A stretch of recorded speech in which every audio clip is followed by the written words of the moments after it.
Morning, బాగున్నారా? నేను కూడా బాగున్నాను. ఇవాళ నేను పరమాన్నం చేస్తున్నాను. ఒక గ్లాస్ బియ్యం తీసుకున్నాను. ఇది రైస్ గ్లాసు. దీంతో ఒక గ్లాస్ బియ్యం తీసుకున్నా. ఇది శుభ్రంగా కడిగి పెట్టుకోవాలి. ఇందులోకి బెల్లం తీసుకున్నా. ఒక గ్లాస్ బియ్యానికి 3 గ్లాసుల వాటర్ తీసుకుంటున్నా.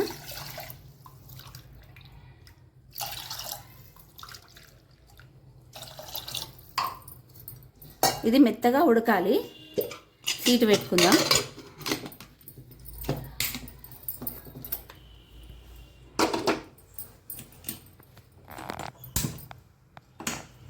ఐదు సీట్లు రావాలి.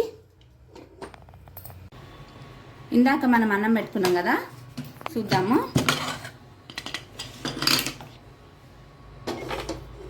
ఉడికింది.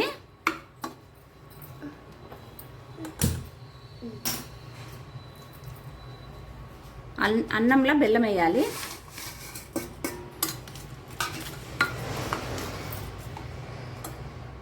చిన్న మంట పెట్టుకోవాలి. బెల్లం కరిగిపోతుంది అన్నంలో.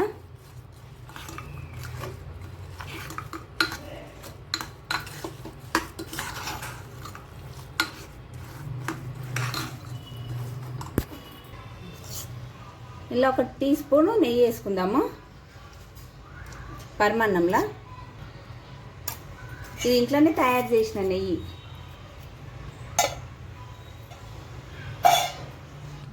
పరమాన్నం రెడీ. చాలా బాగుంటుందండి. ఇలా ఒకసారి ట్రై చేయండి. Please like, share and subscribe.